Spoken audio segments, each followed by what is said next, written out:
சிறகடிக்க ஆசை அடுத்த வர எபிசோடில் பார்த்தீங்க அப்படின்னா இந்த மாதிரி மனோஜ் வந்து ஒரு ஸ்கூலில் சீஃப் கெஸ்ட்டாக கூப்பிட்டுருக்காங்க. அந்த சீஃப் கெஸ்ட்டில் வந்து என்னென்ன பேசலாம் அப்படின்னு சொல்லிட்டு வீட்டில் வந்து எல்லாருக்கிட்டையும் டிஸ்கஸ் பண்ணிட்டு இருக்காங்க.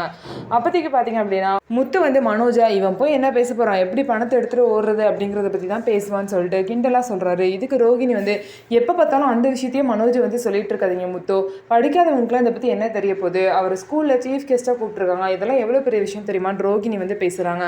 உடனே மீனா பார்த்தீங்க அப்படின்னா படிக்காதவனுங்களில் அறிவு இருந்தால் போதும் எல்லாம் பேசலாம் அப்படின்னு சொல்லிட்டு சொல்கிறாங்க.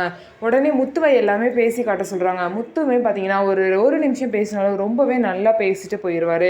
ஆனால் மனோஜை பேச சொன்னப்போ ரொம்ப நேரம் பேசுவார், ஆனால் இங்கிலீஷ்லேயே பேசுவார். இது பார்த்தீங்கன்னா எல்லாருக்கும் நீ என்ன பேசுங்கிறதே புரியல, பிள்ளைங்களுக்கு எப்படி புரியும் அப்படின்னு சொல்லிட்டு வீட்டில் எல்லாரும் வந்து கலாய்ச்சிட்டு இருப்பாங்க.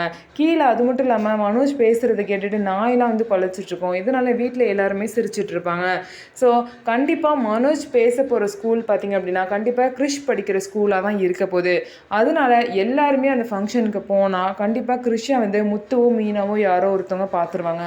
பார்த்துட்டு கண்டிப்பாக கிறிஷோட முழு டீட்டெயில்ஸுமே தெரிஞ்சுக்கிட்டு இதுக்கு பின்னாடி யார் இருக்கா தெரிஞ்சுக்கிட்டு ரோஹிணியை வந்து கண்டிப்பாக மாட்டி விட போகிறாங்க. ஸோ என்ன நடக்க போகுது அப்படிங்கிறத பொறுத்திருந்து பார்க்கலாம். நம்ம வீடியோ உங்களுக்கு பிடிச்சிருந்தா நம்ம வீடியோவை லைக் பண்ணிக்கோங்க. மறக்காமல் நம்மளோட சேனலை சப்ஸ்கிரைப் அண்ட் ஹைப் பண்ணிவிட்டு பாருங்கள்.